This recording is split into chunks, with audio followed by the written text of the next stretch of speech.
recorded 150 new cases of COVID-19 in the past 24 hours, which is the highest single-day spike in nearly 1.5 months. Health experts have warned this surge seen in neighboring India and the open borders could raise the risk in transmission in coming days. The government, meanwhile, has yet to take concrete actions to prevent another outbreak. Good morning, I am Bipashna Tamang and these are the headlines of the hour. Ruling CPN-UML demands for clarifications from 4 leaders, including senior leader Madhav Kumar Nepal. Nepal faction says the Premier should give clarification instead. Parliamentary sessions rendered ineffective as parties indulge in power politics. 55 bills pending, provincial assemblies lack business too. Several Western countries impose sanctions on officials in China over rights abuses against the mostly Muslim Uyghur minority group. The Three-Nation Cup football tournament to kick off today at the Dashrath Stadium. Bangladesh and Kyrgyzstan to face clash in the inaugural match.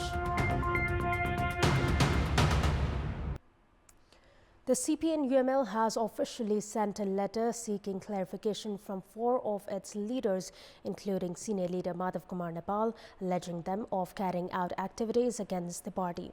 However, the dissident faction has refused to provide clarification, saying that the activities of the KP Sharma Oli-led faction was unilateral and against the party statute. Secretary at the party office, Ishwari Rijal, informed that a letter was sent to 4 leaders, Senior Leader Nepal, Vice Chairman Bhim Rawal, Deputy General Secretary Khanashyam Bhushal and Standing Committee Member Surendra Pandey yesterday. In the letter signed by General Secretary Ishwar Pokhrel, all the 4 leaders have been asked to file their clarification response within 3 days. However, Vice Chairman Rawal said that the faction would not give explanations sought by the Central Committee meeting called by Chairman Odi, breaching the preamble of the party's 9th General Convention and the statute. Leader Rawal claimed that Premier Oli should instead give clarification to the leaders and cadres for his activities against the mandate given by the 9th General Convention. Party Chairman and Prime Minister KP Sharma Oli during the Central Committee meeting on Saturday had informed that the party would seek clarification from the 4 influential party leaders, alleging them of holding factional meetings and activities against the party's statute. Even as the party had returned to its previous existence following the Supreme Court verdict, both the factions have formed parallel committees and entered a phase of taking action against each other.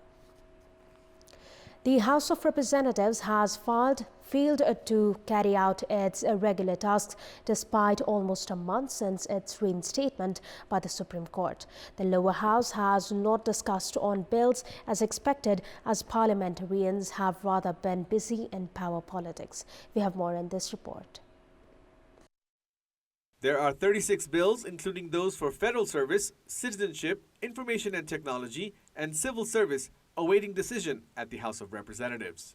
Likewise, 19 other bills are under consideration at the National Assembly at the moment.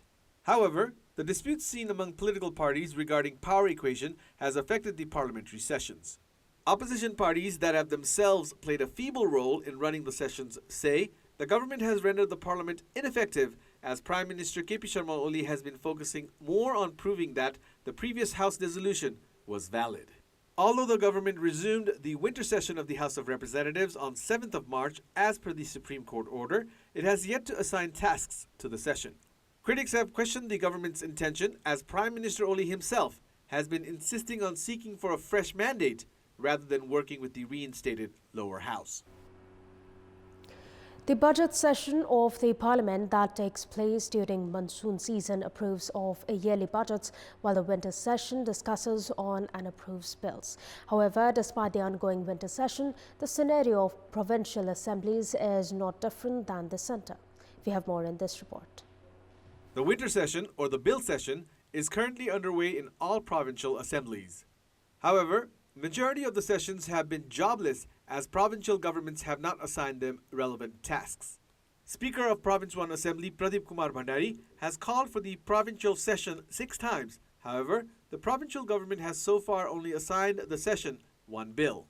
As per the Constitution, every provincial government is required to register bills before the sessions begin. However, the provincial assemblies have remained jobless despite the lapse of more than a month.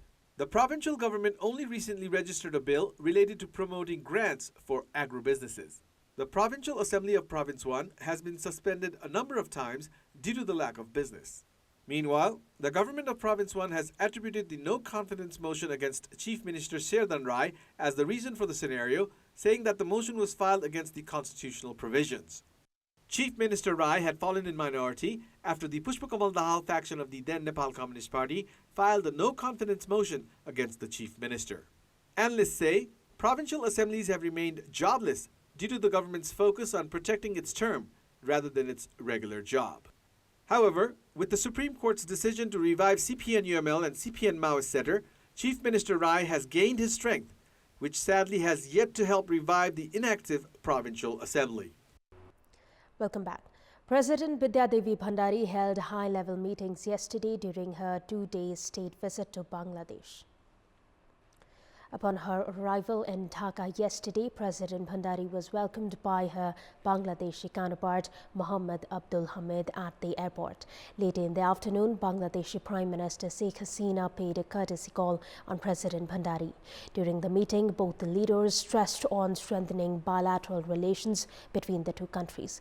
Memorandum of understandings between Nepal and Bangladesh on tourism cooperation, strengthening sanitary and phytosanitary cooperation cultural exchange program was signed yesterday, while a letter was exchanged on the Rohanpur-Singhabad railway route, an amendment to the transit agreement between the two countries. President Bhandari is scheduled to wrap up her two-day visit today. A total of 150 new cases of COVID-19 were registered in Nepal yesterday, taking the infection tally to over 276,000. This is the highest single-day spike in nearly 1.5 months. According to the Health Ministry, 4,472 swab samples were tested yesterday.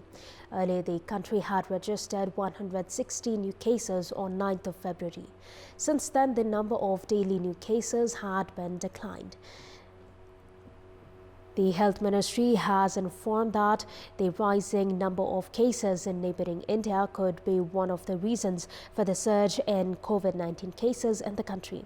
Many workers have begun returning home following the rise in several states in India. However, health tests are not seen at the border points and people are not taking enough preventive measures. Meanwhile, 3 individuals succumbed to the infection in the past 24 hours, taking the death tally to 3,019. In our Public Voice segment, we had asked the locals in Palpa what is the reason for the rising dispute within political parties. Let's take a look at what they had to say. Public Voice. पारिवारिक स्वार्थ अनि हरेक किसिमका आफ्ना स्वार्थतिर लाग्दाखेरि देशमा यो भाडा भइले जन्मेको मैले देखेको छु। विकासहरु भएन, विकास हुनु पर्यो। नेताहरु आफै लड्नी अनि अरूको खुट्टा तान्नी, कुर्सी नछड्नी, यो भ्रष्टाचार भयो। युवाहरुलाई अवसर नदिने अनि विरुद्धहरु आफै मञ्चमा लड्ने अवस्था यो एकदमै नराम्रो हो के। नेताहरु आफूहरु बढी सत्तामुखी भएको कारणले यस्तो भएको।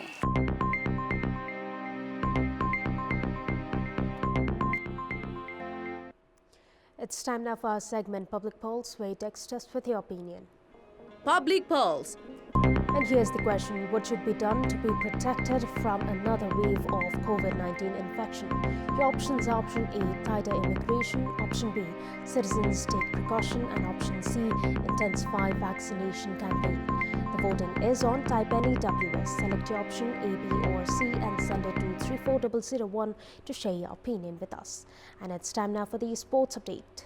Sports News. The Three-Nation Cup football tournament will kick off at the capital's Dashrath Stadium today. Nepal is hosting the tournament, which has the participation of teams from Nepal, Bangladesh and Kyrgyzstan. Bangladesh and Kyrgyzstan are to clash in the inaugural match of the tournament, which is scheduled to kick off at the Dashrath Stadium in Tripureshwar at 5:30 this evening. All Nepal Football Association has given permission to let in 3,000 less spectators than the capacity of 15,000 at the stadium amid the threat of COVID-19. It has been made mandatory for all the spectators to wear masks while entering the stadium. Temperature of spectators will be taken prior to entering the stadium and sanitizer will be provided, while social distancing will also have to be maintained. Nepal will play its first match of the tournament against Kyrgyzstan on Thursday. The round-robin tournament will end on 29th of March. The winning team will bag a cash prize of $5,000. And it's time now for our special segment, Sports Buzz.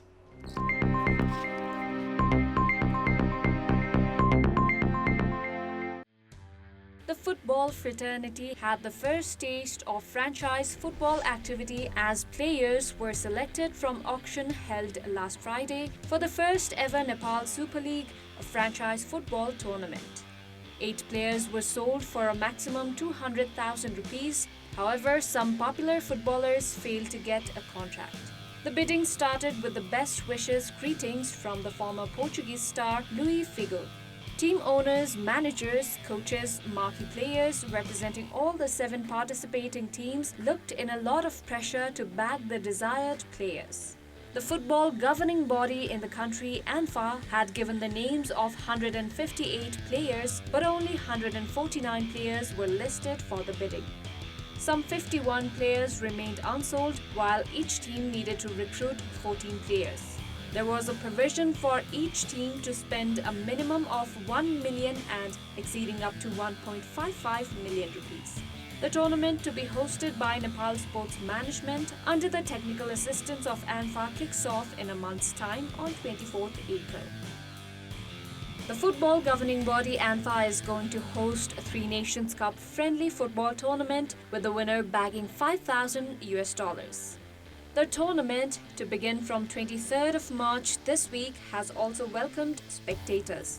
ANFA at a press conference last Thursday announced of cash prizes. Likewise, the first runner-up team will receive $3,000. The most valuable player will be given away $500. The national teams from Nepal and Bangladesh and under-23 team from Kyrgyzstan will participate in the 3-nation tournament. The international football will return to Kathmandu's Dashrath Stadium after 6 years. ANFA has said that it plans to sell 12,000 tickets for the 15,000 capacity stadium. The ticket prices have been put at 715 rupees. Gopi Chandra Parki and Santoshi Shrestha have won the 2nd edition of Veer Ganesh Man Singh 10-kilometer road race championship. Both Santoshi and Gopi Chandra Parki struck record timings to win the 10-kilometer run last Saturday. In the women's category, Santoshi clocked 37 minutes 53.44 seconds to clinch gold. Santoshi bettered her previous record by almost 2 minutes. Likewise, in the men's category, Gopi Chandra Parki clocked 31 minutes 44.49 seconds to strike gold. Both the winners were handed over a cash prize of 60,000 rupees and an additional 10,000 each for setting new records. Some 400 athletes had participated in the event. This is Sarah Chitrakar for our special segment Sports Buzz and Kantipur News Desk.